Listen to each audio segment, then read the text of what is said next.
Biz buraya başlarken ilk bu platoyu gelip gezdiğimizde gerçekten daha işin içine girmeden फिर हम यहाँ आए और पहली बार सेट को देखा और अदाकारी करने का मुआहदा हुआ तो मैं और बाकी साथी अदाकार बहुत खुश थे हम। तो मुझे मालूम था कि ये तुर्की का सबसे बड़ा प्रोजेक्ट है।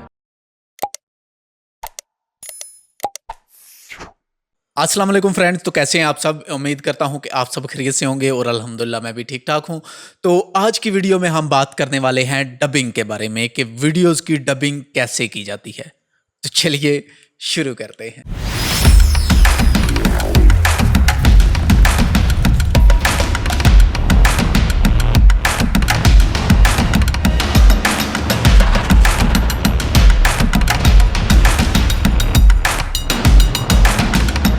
तो आज की जो वीडियो है ये तकरीबन 4 पार्ट्स में होने वाली है। पहले पार्ट में मैं आपको बताऊंगा स्क्रिप्ट कैसे लिखी जाती है। सेकंड पार्ट में हम बात करेंगे माइक के हवाले से, और थर्ड नंबर पे हम बात करेंगे रिकॉर्डिंग के हवाले से, और नंबर 4 पे हम बात करेंगे एडिटिंग के हवाले से। तो सबसे पहले हम देख लेते हैं स्क्रिप्ट के बारे में। जब भी आप कोई डबिंग वाली वीडियो बनाना चाहते हैं तो सबसे पहले उसकी स्क्रिप्ट लिखें, ठीक है। उसको समझें। अगर आपके पास कोई ऐसा बंदा है जिसे इंग्लिश आती है या भी किसी भी ज़बान की जो वीडियोस है उसे आप डब करना चाहते हैं, तो आपके पास उसका ट्रांसलेटर होना ज़रूरी है, ठीक है। तो ट्रांसलेटर को साथ बिठाएं और उस वाले एक कापी और एक पेंसिल लें। जो जो डायलॉग्स हैं उनको अच्छे तरीके से आप लिख लें। लिखने के बाद अगर आपने खुद से उसको टाइप करना है तो खुद उनकी रिहर्सल करें, बोलने का अंदाज़ सीखें। आपको पता होना चाहिए कि जो लफ्ज़ है उसको कैसे बोलना है हमने, क्योंकि डबिंग में ये चीज़ बहुत ज़्यादा अहम होती है कि आपकी आवाज़ का जो इम्प्रेशन होता है वो सेम टू सेम होना चाहिए डायलॉग के हिसाब से, ठीक है। अब ऐसा नहीं कि डायलॉग वहाँ पर कोई सैड हो और आपकी जो वॉइस इम्प्रेशन है वो हैप्पी फील कराए, ऐसा नहीं होना चाहिए। क्योंकि डबिंग के दौरान आपकी जो वॉइस है उसकी क्वालिटी वही होनी चाहिए जो सामने वाला फील करवाना चाहता है, ठीक है। तो सबसे पहले तो आप स्क्रिप्ट लिखें। स्क्रिप्ट लिखने के बाद उसको अच्छे से याद करें। अच्छे से याद करने के बाद फिर रिहर्सल करें, ठीक है। 2 3 4 दफ़ा उसको ऐसे ही टाइप करें। अपनी वीडियोस है जिसकी आप डबिंग करना चाहते हैं उसको लगा लें मॉनिटर पे, अपने मीटर पे लगाएं और हेडफोन लगा लें अपने कानों पर, और उस स्क्रिप्ट के हिसाब से जब वो अदाकार बोलता है तो साथ साथ आप भी बोलें, ठीक है। वो अपनी ज़बान में बोलेगा, आप अपनी ज़बान में बोलेंगे, तो आप थोड़ी सी ऐसे रिहर्सल करेंगे। जब आपको थोड़ी सी रिहर्सल हो जाएगी तो आपके लिए डबिंग करने में आसानी होगी, ठीक है। सबसे पहले नंबर 1 थी स्क्रिप्ट राइटिंग, कि उसको राइटिंग कैसे आपने लिखनी है और उसकी रिहर्सल करनी बहुत ज़रूरी है। क्योंकि ऐसे ही आप चाहें कोई वीडियो देखें और उठाई और कह लें कि मैं इसकी डबिंग करूं, नहीं, ऐसा करना नामुमकिन है, ठीक है। सबसे पहले उसकी स्क्रिप्ट लिखें, फिर उसको अच्छे से देखें, उसको याद करें, उसके बाद डायलॉग्स को याद करें, उनको बोलने का जो तरीकाकार है वो आपको आना चाहिए, फिर आप अच्छे से स्क्रिप्ट राइटिंग कर सकते हैं। नेक्स्ट हम बात करेंगे माइक के हवाले से, कि माइक कैसा होना चाहिए डबिंग के दौरान। तो माइक जो भी हो आपके पास चलेगा। ये एक कंडस्टर माइक है। अगर आपके पास डायनामिक माइक हो तो भी चलेगा, अगर आपके पास कोई कॉलर माइक है तो भी चलेगा। हाँ, अगर आपके पास शोर ज़्यादा है, जैसा कि मैं अभी जहाँ पर हूँ, मैं नाइट को वीडियो बनाता हूँ, आप सभी को पता है। अगर दिन को मैं वीडियो बनाता हूँ तो मेरे घर का शोर भी आता है, इसके अलावा मेरे साथ गली है उसका शोर भी आता है, और आपको पता है यहाँ पर चिड़ियाँ बहुत ज़्यादा हैं, मेरे पास परिंदे बहुत ज़्यादा हैं, तो उनका भी बहुत ज़्यादा शोर देखने को मिलता है।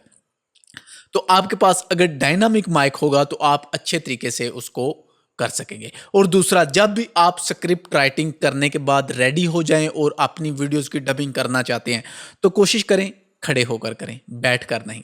खड़े होकर करेंगे तो आप अच्छे तरीके से डबिंग कर सकते हैं, ठीक है। माइक जो भी होगा चलेगा, बस आपको जो लफ्ज़ हैं वो बोलने आने चाहिए। तो नेक्स्ट हम बात करेंगे ऑडियो के हवाले से, कि ऑडियो एडिटिंग कैसे की जाए। तो ऑडियो एडिटिंग की अगर हम बात करें तो जो भी ऑडियो का सॉफ्टवेयर आपको आता हो वो बेस्ट है आपके लिए। अगर आपको अडोब ऑडिशन आता है तो भी ठीक है, अगर आप ओडासिटी चलाते हैं तो भी ठीक है, अगर इसके अलावा अगर आपको कोई पावर डायरेक्टर का सॉफ्टवेयर आता है तो भी ठीक है। जो भी ऑडियो का सॉफ्टवेयर आपको आता हो, जिसके बारे में आपको थोड़ी सी भी नॉलेज हो, वो ही बेस्ट है। देखिए, डबिंग आपने करनी है, सॉफ्टवेयर कुछ भी नहीं करता, ठीक है, जब तक आपको नहीं पता होगा। तो जो भी आपको पता है वो आप इस्तेमाल करें। अब मुझे जो आता है वो मैं आपको ज़रूर सिखाऊंगा इस वाली वीडियो में, ऑडियो के हवाले से भी। तो नेक्स्ट बात आ जाती है एडिटिंग की, कि डबिंग के लिए वीडियो एडिटिंग सॉफ्टवेयर कौन सा इस्तेमाल किया जाए।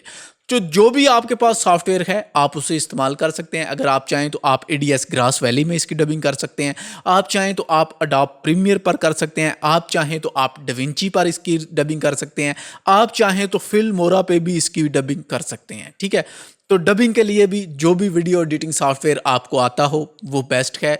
कोई प्रोफेशनल सॉफ्टवेयर की ज़रूरत नहीं आपको, ठीक है। ऑडियो के लिए भी वीडियो के लिए भी सबसे मेन चीज़ है जो वो है स्क्रिप्ट। आपको स्क्रिप्ट बड़े अच्छे से लिखनी है, उसको ध्यान में रख के, उसको याद करके उन डायलॉग्स को ऐसे ही बोलना है। मैं कोई स्क्रिप्ट राइटर नहीं हूँ, ठीक है, जैसा कि आप सभी को पता है, और ना ही मैं कोई अदाकार हूं, तो फिर भी मैं कोशिश करूंगा थोड़ी सी डबिंग करके आपको 2, 4, 5, 10 लफ्ज़ों की दिखाऊं, ताकि आपको थोड़ा सा एक आइडिया मिल जाए, ठीक है। तो चलिए बढ़ते हैं कंप्यूटर की स्क्रीन की तरफ।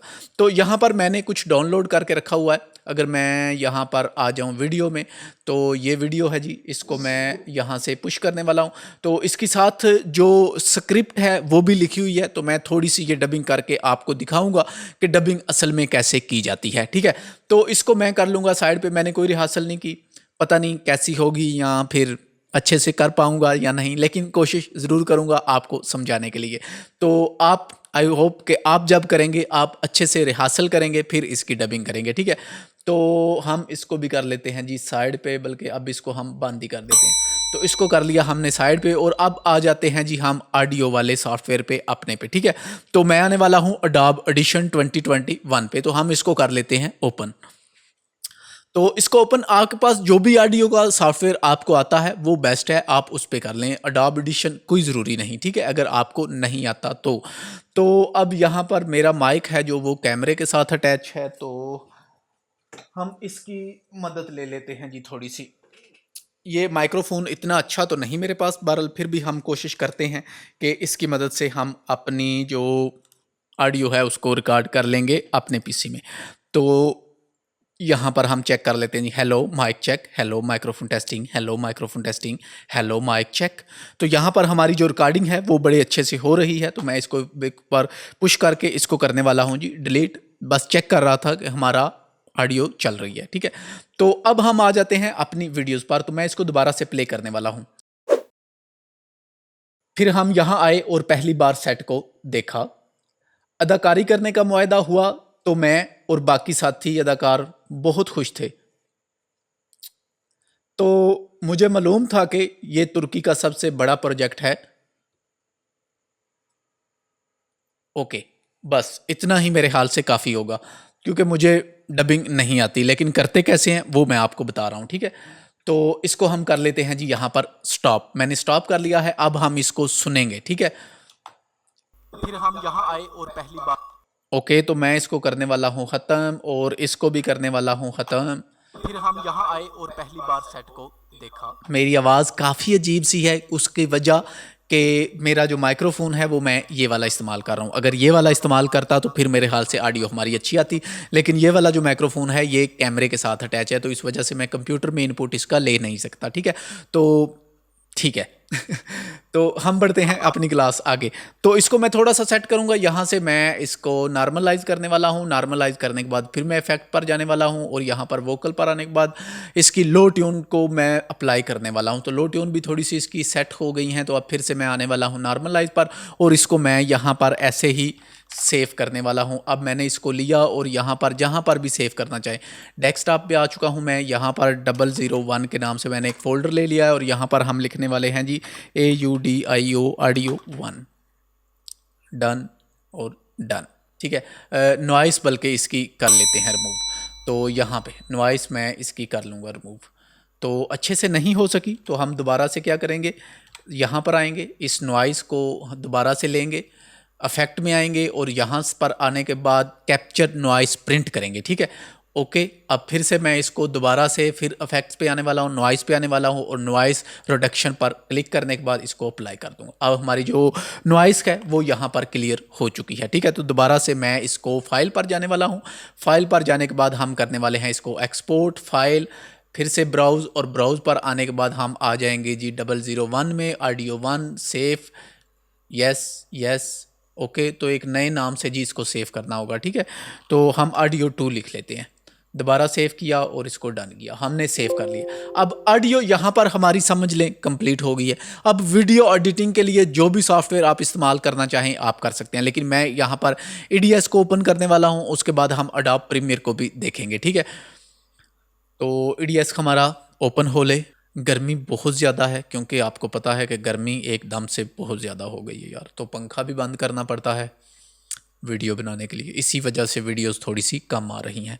ओके, तो यहाँ पर एक न्यू प्रोजेक्ट लेने वाला हूँ। न्यू प्रोजेक्ट लेने के बाद 25 FPS पे मैं आने वाला हूँ। 25 FPS पे आने के बाद हम आ जाएंगे जी अपनी बिन में। बिन में आने के बाद इस वाली फ़ाइल को किया डिलीट, और हम आ गए जी अपनी डाउनलोड फोल्डर में, ठीक है। तो वीडियो में आ गए और इस वाली वीडियो को ड्रैग एंड ड्रॉप कर लिया यहाँ पर, और आगे हम लेने वाले हैं जी अपनी ऑडियो को, ठीक है। तो ऑडियो नंबर 2, तो ऑडियो को भी हम इस वाली टाइमलाइन पे इसको भी मैं 1 मिनट के लिए ना नीचे लाने वाला हूँ ऑडियो को, ठीक है। थोड़ा सा इसको अनलिंक किया और नीचे ले आया। मैं इन दोनों को ओपन करूँगा ताकि इनका ग्राफ मुझे अच्छे से नज़र आ सके, ठीक है।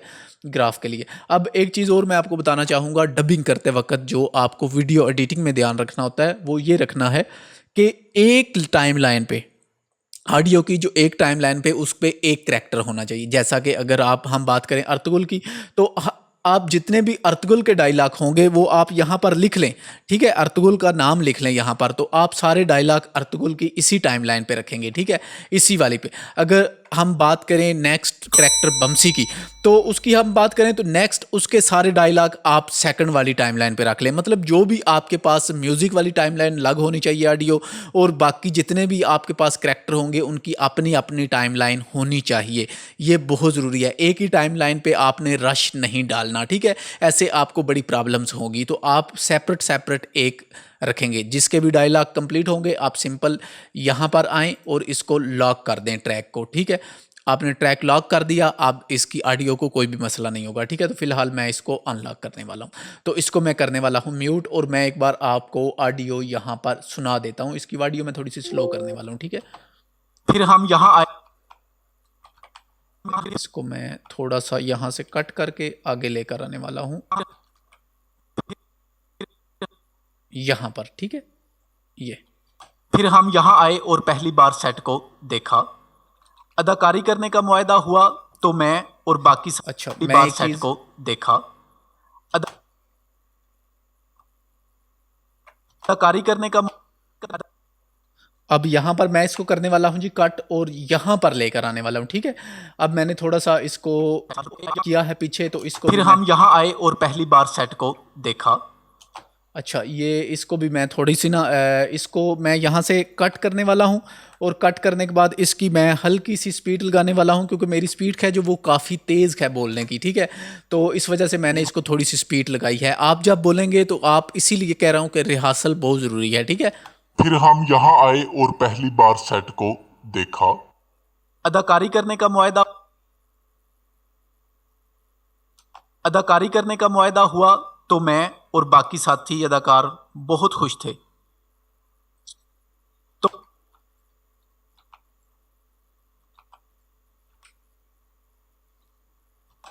तो मुझे मालूम था कि ये तुर्की का सबसे बड़ा प्रोजेक्ट है।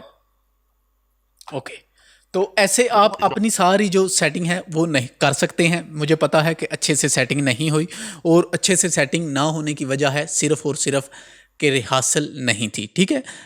किसी भी मतलब किसी भी हमारा जो डायलॉग है उस पे मैंने कोई रिहर्सल नहीं की थी। मैं सिंपल आपको बताना चाहता था कि आप कैसे डबिंग कर सकते हैं, ठीक है। तो क्योंकि पिछले दिनों काफ़ी सारे दोस्तों ने मुझे कमेंट्स किए थे कि सर डबिंग पर को वीडियो बनाएं कि डब कैसे की जाता है वीडियो, तो ऐसे आप अपनी वीडियोस को डब कर सकते हैं। अब जितनी अच्छी रिहर्सल होगी, रिहर्सल इसलिए मैं कह रहा हूँ कि रिहर्सल सबसे मेन पॉइंट है। डायलॉग लिखना, डायलॉग को याद करना, फिर उसी तरह डायलॉग्स बोलना, ये सबसे मेन चीज़ है एक डबिंग में, ठीक है। बाकी एडिटिंग कोई इतना ख़ास मैंने नहीं रखती, ठीक है। मेन चीज़ है आपकी बोलने का अंदाज़, ठीक है, कि आप रिहर्सल कितने अच्छे से कर रहे हैं, कितने अच्छे से डायलॉग बोल रहे हैं, उतने ही अच्छे से आपकी रिकॉर्डिंग होगी और आप उनको लिख सकेंगे। तो आई होप कि आज की इस वीडियो से आपको पता चल गया होगा कि आप कैसे डबिंग कर सकते हैं। और अगर आपको वीडियो अच्छी लगी हो तो प्लीज़ वीडियो को लाइक करें, अपने दोस्तों के साथ शेयर करें। और अगर आप मेरे चैनल पर नए हैं और एक अच्छे वीडियो एडिटर बनना चाहते हैं तो चैनल को सब्सक्राइब करके साथ मौजूद घंटी के बटन को दबा दें ताकि हमारी हर आने वाली लेटेस्ट वीडियोस आपको मिल सके। शुक्रिया।